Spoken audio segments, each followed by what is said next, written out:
नमस्कार, आप देख रहे हैं द न्यूज बर्ड और मैं हूं आपके साथ पूजा। खबरों पर जाने से पहले एक नजर डालता है टॉप हेडलाइंस पर।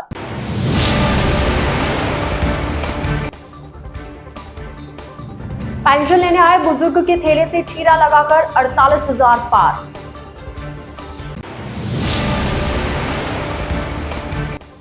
जोधपुर से जयपुर के लिए डबल रेलवे ट्रैक का काम पूरा, 1800 करोड़ खर्च, बढ़ेगी ट्रेनों की स्पीड।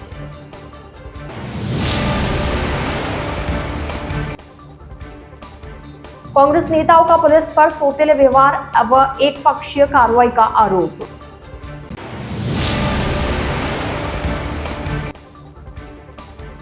स्पेयर पार्ट्स की दुकान में आग नहीं लगी, लगाई गई थी, 2 गिरफ्तार। तो ये थी हेडलाइंस और अब खबरें विस्तार से। जोधपुर शहर के जालोरी गेट स्थित एसबीआई की शाखा में आज दोपहर में एक बुजुर्ग व्यक्ति के थैले से 48,000 रुपए पार हो गए। घटना की जानकारी पर खांडा फालसा पुलिस मौके पर पहुंची और संदिग्ध की तलाश में जुटी। बताया गया कि बुजुर्ग के पीछे 2-3 महिलाएं खड़ी थी। आशंका है कि उन्हीं में से किसी ने ये कारस्तानी की है। थाना अधिकारी महेश चंद्रो ने बताया कि भिखाराम नाम के एक बुजुर्ग आज दोपहर में चालोरी गेट स्थित एसबीआई की शाखा में अपनी पेंशन लेने आए थे। बैंक से उन्होंने अपनी पेंशन के 48,000 रुपए थैली में डाले थे, मगर कुछ देर बाद उन्हें पता लगा कि थैली को किसी ने चीरा लगाकर नोट पार कर लिए हैं। बुजुर्ग ने बताया कि उनके पीछे 2-3 महिलाएं खड़ी थी। थाना अधिकारी महेश चंद्र ने बताया कि फुटेज देख रहे हैं। संदिग्ध महिलाओं की पहचान कर तलाश की जा रही है। घटना कुछ नहीं, वहाँ से मैंने पैसे लिया बात की, बाद में मैं पैसे यहाँ से गए थे। कितने पैसे थे भाऊ जी? 48 फिर 48,000। हाँ। नाम क्या? भिखाराम। और कई करता आपकी नौकरी में रिटायर्ड होया कई हो? ग्राउंड डिपार्टमेंट में नौकरी में रिटायर्ड है 2007 में। सामने देखो। कितना रुपया कटवाया आप? 48। पूरा 48,000। और फिर आपने ठा किसी बड़ी मार पाया गायब होगा? अरे साहब उसको भवन होती था पर की मार पैया है को नहीं दिल्ली में। पुलिस क्या कह रही है? कोई संदेह है आपको? कौन ले गया पीछे से? अब मैंने यूँ कहीं छाप पड़ी साहब, मैंने कहीं छाप रही है। कहाँ बैंक के अंदर से काट के ले गया या बाहर? साहब बैंक के अंदर वार्ड में अंदर। लोकसभा चुनाव के बाद कांग्रेस प्रत्याशी करण सिंह उचियाड़ा और अन्य कांग्रेस नेताओं पर फलोदी में मुकदमा दर्ज करने और बीजेएस कॉलोनी में मारपीट के आरोपियों की गिरफ्तारी नहीं होने पर कांग्रेस ने विरोध जताया है। कांग्रेस नेताओं ने इस मामले में पुलिस पर सौतेला व्यवहार व एक पक्षीय कार्रवाई का आरोप लगाया है। कांग्रेस प्रत्याशी करण सिंह उचियाड़ा, पूर्व राज्य मंत्री राजेंद्र सिंह सोलंकी, नगर निगम उत्तर के महापौर कुंती परिहार, पूर्व विधायक मनीषा पवार और कांग्रेस के उत्तर शहर जिला अध्यक्ष सलीम खान व दक्षिण शहर जिला अध्यक्ष नरेश जोशी ने गुरुवार को एक होटल में प्रेस वार्ता में आरोप लगाया कि लोकसभा चुनाव में भाजपा द्वारा मतदान बूथों पर कब्जा कर फर्जी मतदान करने, कांग्रेस कार्यकर्ताओं के साथ मारपीट करने के बाद भी पुलिस द्वारा कांग्रेस के नेताओं पर झूठे मुकदमे दर्ज कर एक पक्षीय कार्रवाई की जा रही है। मेन उद्देश्य है कि जो चुनाव 26 तारीख को हुए हैं उसमें लेकर के पुलिस और भारतीय जनता पार्टी ने पूरे लोकसभा क्षेत्र में एक साथ मिलकर के और चुनाव में गड़बड़ियाँ और धांधलियाँ करी है। हमने जगह जगह प्रयास किया पुलिस के अधिकारियों को बताने का, चुनाव से संबंधित अधिकारियों को हमारी बात बताने का। हमारी एक बात नहीं सुनी गई, एक घटना नहीं हुई है, जगह जगह लोगों पे हमला हुआ है। और एक हमला तो आपने देख के लिया कि बाबू सिंह जो विधायक है भारतीय जनता पार्टी के, बूथ में चूँकि उनके हमेशा ही 90% 95% वोट कास्ट होता है, हमारे पास मजबूत एजेंट थे, वोट पड़ने नहीं दे रहे थे। वो जाकर के बूथ में जिस तरीके से पुलिस के अधिकारियों को, लगे हुए कर्मचारियों को धमका करके वोट देना चाह रहे थे, इससे बड़ी घटना और क्या हो सकती है। कम से कम 3 लोगों के फ्रैक्चर हुए हैं। अभी तो MDM में लोग भर्ती है। बूथ के दिन वहाँ पे हमला होता है। बूथ पोलिंग के समय, पोलिंग ख़त्म होते ही एक आधा पौन घंटे में लोग उस पर अटैक कर देते हैं, उसके पांव तोड़ देते हैं, आकर के यहाँ भर्ती होता है। 1:30-2 बजे तक FIR दर्ज नहीं होती। जब SP से IG से बात करके FIR दर्ज कराई जाती है। BJS की घटना आपके सामने है। पुलिस ने हमको 2 दिन का टाइम मांगा, हमने उसको देते हुए 2 टाइम दे दिए। अभी तक पुलिस का कोई रूह नहीं रेंग रही है। आपके सामने सब लोगों को कहा था, पुलिस ने हमको एक को रिटेन कर दिया है। जो रिटेन किया था उसको भी छोड़ दिया गया है। बाकी तो मर्जी शासन की है, पर मानने वाले हम भी नहीं। सड़क तो हमारे बाप की है, कुर्सी शायद जनता ने हमसे छीन ली है, पर सड़क तो हमारे पास में है। बैंगटी कला की घटना तो देखते ही रोंगटे खड़े होते हैं। वहाँ 90% वोट बूथ पे 90% वोट कांग्रेस विचारधारा के वोट है। और जब नमाज अदा करने हमारे कार्यकर्ता चले गए तो पीछे से करीब 100 लोगों ने, पास के गांव के लोगों ने, जिनका वोट वहाँ नहीं लगता, वहाँ आकर के बूथ पे अटैक कर दिया, बूथ पे फर्जी वोटिंग शुरू कर दी। जब वो नमाज अदा करके वापस आए, वापस आने पे उन्होंने उसका विरोध किया तो पत्थरबाजी हुई। पत्थरबाजी दोनों तरफ से हुई, हमारी तरफ से भी लोगों ने, उन्होंने पत्थर फेंके तो हमारे लोगों ने पत्थर फेंके। उसमें पुलिस वहाँ मौके पे गई, 2 घंटे तक कम से कम वहाँ मैदान रहा, पोलिंग बूथ बंद रहा, दोनों तरफ पे पत्थरबाजी हुई। पुलिस ने 151 में 13 लोगों को गिरफ्तार किया। जब 151 की घटना पे लॉ एंड ऑर्डर मेंटेन करने के लिए पुलिस किसको पकड़ के लाती है तो दोनों पक्षों को लाती है। 13 का 13, 11 के 11 माइनॉरिटी के लोगों को, मुसलमानों को पकड़ के ले आई, कांग्रेस कार्यकर्ताओं को, और अंदर ठूस दिया। और उसके बाद में उनको पट्टे लगाए गए, मारा गया। और ये कह के मारा गया और वोट देना कांग्रेस को, और वोट देना कांग्रेस को, बुलाओ तुम्हारे करण सिंह को, आ रहा है क्या करण सिंह तुम्हारा, ये कह के मारा गया। और करीब 48 घंटे बाद में जब हमने ऊपर तक अप्रोच करी तब जाकर उनको पेश किया गया है। इसलिए आपके माध्यम से सरकार को चेताना चाहते हैं कि अगर आप ये चाहते हो कि हम धरने पे बैठे हैं, लॉ एंड ऑर्डर की स्थिति पैदा हुए, तो जिम्मेवारी सरकार की है।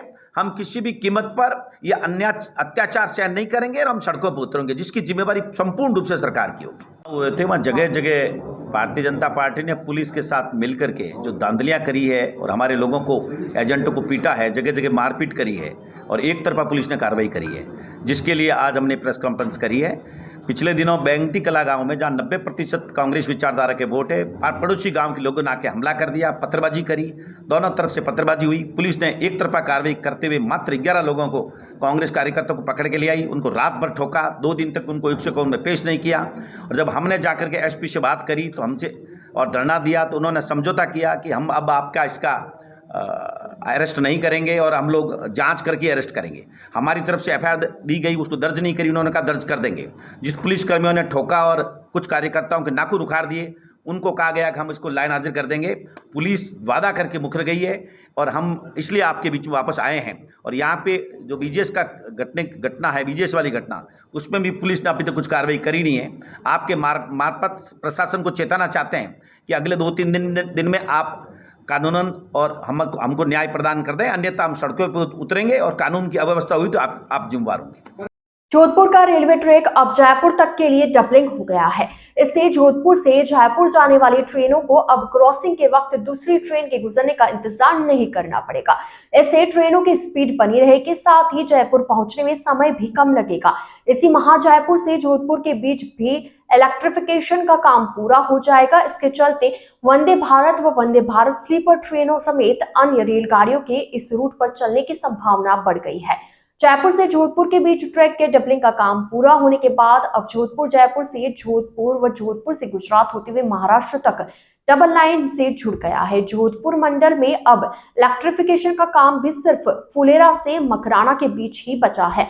ऐसे में इसी माह में यह काम पूरा होने की उम्मीद जताई जा रही है। फुलेरा से मकराना के बीच यह काम पूरा होते ही जयपुर से मुंबई तक इलेक्ट्रिक ट्रेनें चल सकेंगी। डीआरएम जोधपुर पंकज कुमार सिंह ने बताया कि इस डबलिंग पूरा होने पर जोधपुर मंडल के लिए बड़ी उपलब्धि है। उन्होंने बताया कि जल्द ही इलेक्ट्रिफिकेशन वर्क भी पूरा हो जाएगा और हमारी ओर से सभी तरह की ट्रेनों का संचालन हो सके, ऐसी व्यवस्थाएं पूरी कर ली जाएगी। जोधपुर शहर के सरदारपुरा पुलिस थाना क्षेत्र 12वीं रोड पर बुधवार की रात 1:15 बजे स्पेयर पार्ट्स की दुकान में लगी आग किसी की सोची समझी साजिश का नतीजा निकली। दुकान में आग लगाने वाला एक ठेकेदार, उसके साथी श्रमिक को पुलिस ने अब गिरफ्तार किया है। दुकान मालिक और ठेकेदार के बीच में मशीनरी आइटम को लेकर विवाद हुआ था। दुकानदार ने मशीन को रिप्लेस करने से मना कर दिया था। थाना अधिकारी दिलीप सिंह शेखावत ने बताया कि मंगलवार बुधवार की रात 1:15 बजे अरोड़ा नमकीन के पास 12वीं रोड पर राजस्थान मशीनरी में आग लगी थी। बाद में फायर ब्रिगेड और पुलिस वहां पहुंची। आग लगने का प्रथम दृष्टया मामला संदिग्ध लगा था। दुकानदार नागोरी गेट स्थित मियो की मस्जिद के पास रहने वाले मोहम्मद असलम पुत्र अब्दुल वहीद ने अज्ञात लोगों द्वारा आग लगाने की रिपोर्ट दी। थाना अधिकारी दिलीप सिंह शेखावत ने बताया कि प्रकरण का खुलासा कुछ घंटों में ही करते हुए 2 आरोपियों को गिरफ्तार किया गया है। जोधपुर शहर में एक बार फिर किन्नरों के गुट आपस में भिड़ गए। घटना सुरसागर थाना क्षेत्र के कायलाना चौराहा क्षेत्र की है। किन्नरों के एक गुट के लोगों ने दूसरे गुट के किन्नरों पर हमला कर दिया। इसमें मंजू नाम के किन्नर के चोट आई, साथ ही उसकी स्कॉर्पियो भी क्षतिग्रस्त हो गई। इस संबंध में सुरसागर पुलिस थाने में मामला दर्ज करवाया गया है। 40-50 छोरे हैं और सरोद लेके खड़ी, सरोद, सुमन, पायल और उसकी चलना थी पल्लवी, निकिता, डिम्पल, काजल, खुशबू, प्रीति और वगैरह और बड़े जड़े थे। सभी ने गाड़ी के बचे ठोके और मेरे माथ गाड़ी छाड़ दी और तलवार से और चाकू से तीखी से मेरे व्यवहार करा। देखो मेरे चाकू और तलवार से मेरे को पूरे शरीर में घाव डाल दी। तो छोरे 30-40 जने छोरे हैं और इंजड़े 10-15। जोधपुर से कांता बुआ गादीपति, मेरे चेला गोरी की चेला मंजू थी। हम लोग सब है ना प्रताप नगर थाने में गए थे एक रिपोर्ट लिखाने के लिए। एक बच्चे के साथ में मारपीट हुई थी, वो भी ट्रांसजेंडर किन्नर ही था, हमारे समाज का था। उस बच्चे को इन्होंने सुमन और पायल ने मिलकर मारा था। तो उस बेचारे की कार्रवाई हो नहीं रही थी। उस कार्रवाई को लेके हम प्रताप नगर थाने में गए थे सुबह, हम सदन में। तो वहाँ जाके हमने रिपोर्ट वगैरह लिखाई, उस बच्चे की सुनाई करी। अब हम लोग वहाँ से निकलते हैं प्रताप नगर से और वापस कुत्ते की बाड़ी सूरसागर होके जा रहे थे। उनको पता पड़ गई कि लोग निकले हैं, तो पूरी टीम से प्लानिंग से हम लोगों को मारने की प्लानिंग से सरोज मासी, घंटाघर वाली सरोज, पायल और सुमन और उसके साथ में अन्य किन्नर थे और कम से कम 30-35 लड़के थे। उन लोगों ने पहले तो क्या करा, नगर निगम का कोई ट्रैक्टर था वो डाल के हम लोगों को रोक के फिर लारे से कैंपर है जो कैंपर से बचिड़ मारते गए। हम लोग तो एक गाड़ी से हमारे काले कलर की स्कूटी पे पत्थरबाजी करी, पूरी गाड़ी को उन्होंने तेज करा। हम लोग तो सीधे सूरसागर थाने में घुस गए। लारे मंजू बुआ टैक्सी में थी, पूरी टैक्सी को उन्होंने बिखारा और पेट, हथियारों से और चाकू से दमारदार बुरी तरह से मारपीट करी। जाति बकार के मारा कि अब बोल मंजू मेघवाड़, अब तू कहाँ बचेगा बेटा, अब तुझे कौन। जब तक वो बेबस नहीं होया तो एक इंजड़े ने हिला के देखा, क्या ये तो मर गया। वो मरा जब वो लड़के भी भगे और वो किन्नर भी भगे। फिर उसके बाद में घटना से हम पुलिस की गाड़ी लेके जाते हैं, वहाँ पुलिस वाले ने छानबीन करी है, उसको हाथों 108 में गाड़ी में टेका और फिर मथुरा दास में लेके आए। द न्यूज बर्ड के इस बुलेटिन में फिलहाल वक्त चला एक छोटे से ब्रेक का। ब्रेक के बाद जल्द हाजिर होंगे, आप बने रहिए द न्यूज बर्ड के साथ।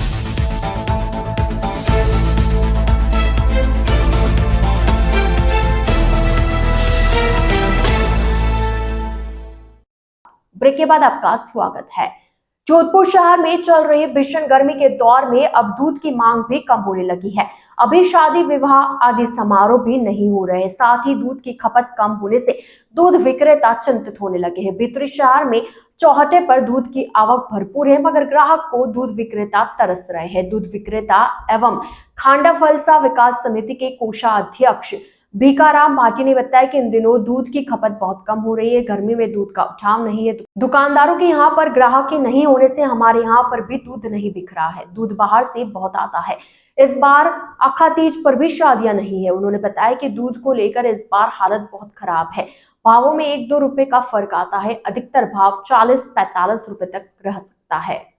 बहुत कम हो रही है दूध की खपत। तो अभी तो ऐसे उठाव नहीं है गर्मी, उठाव नहीं है। दुकानदारों के गिराकी नहीं है, उसके दुकानदारों के गिराकी नहीं है, उसकी वजह से हमारा दूध नहीं जा रहा।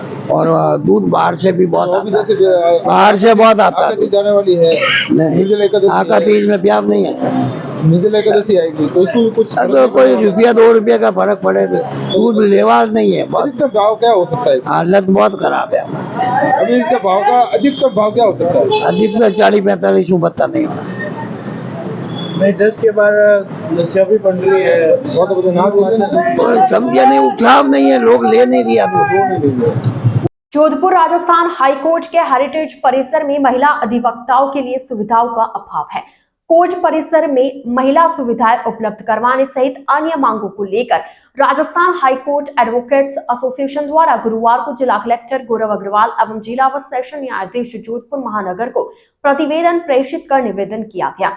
एसोसिएशन के अध्यक्ष रत्नाराम ठोलिया ने बताया कि एसोसिएशन द्वारा उच्च न्यायालय के हेरिटेज परिसर में महिला अधिवक्ताओं को जन सुविधा उपलब्ध करवाने के लिए जिला कलेक्टर एवं जिला एवं सेशन न्यायाधीश जोधपुर महानगर को ज्ञापन दिया गया। आज राजस्थान हाईकोर्ट एडवोकेट एसोसिएशन द्वारा महिलाओं के शौचालय संबंधी जो समस्या है उसको लेकर हम कलेक्टर को ज्ञापन दिए। कलेक्टर साहब मिले।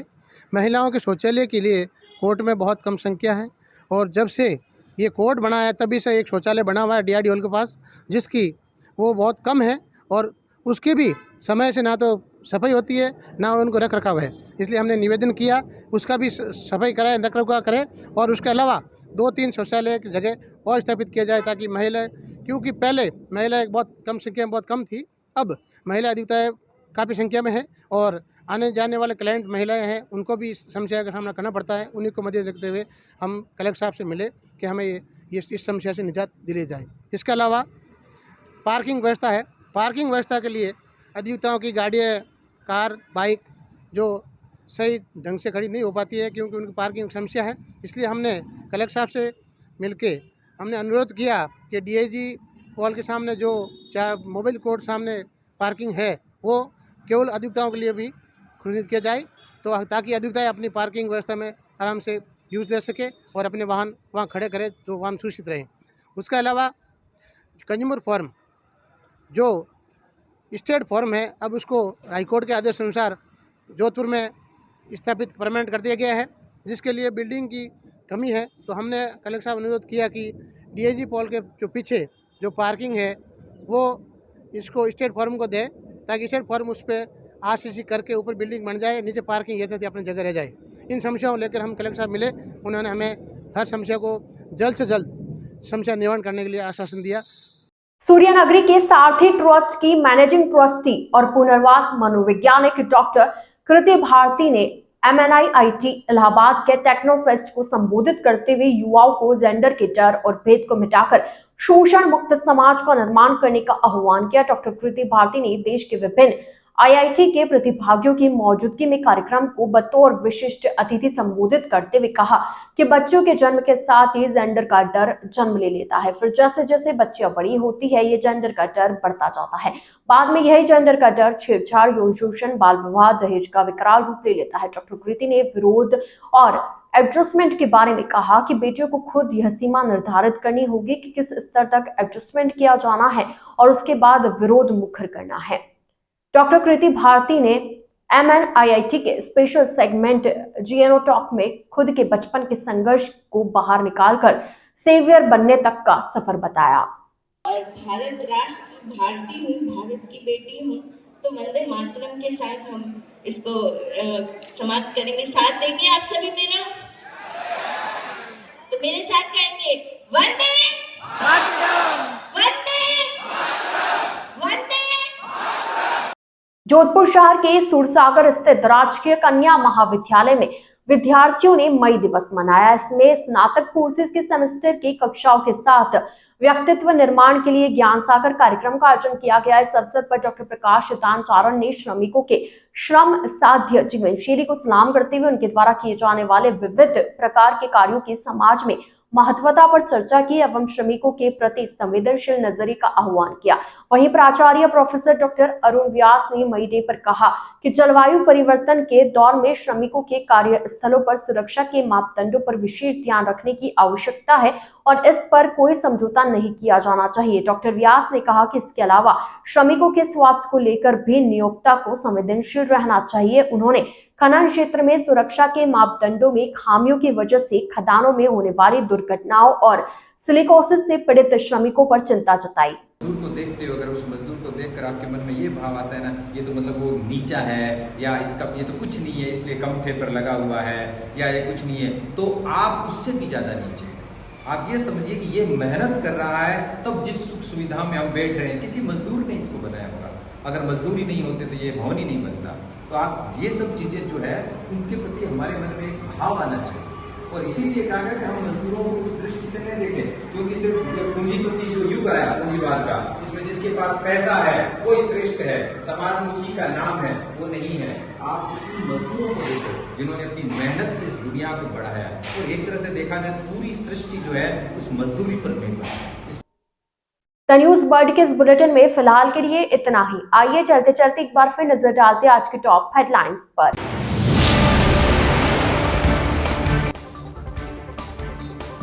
पेंशन लेने आए बुजुर्ग के थैले से चीरा लगाकर 48,000 पार।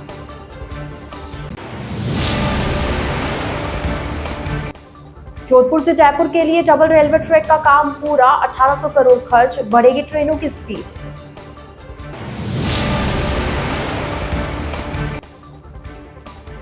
कांग्रेस नेताओं का पुलिस पर सौतेले व्यवहार व एक पक्षीय कार्रवाई का आरोप।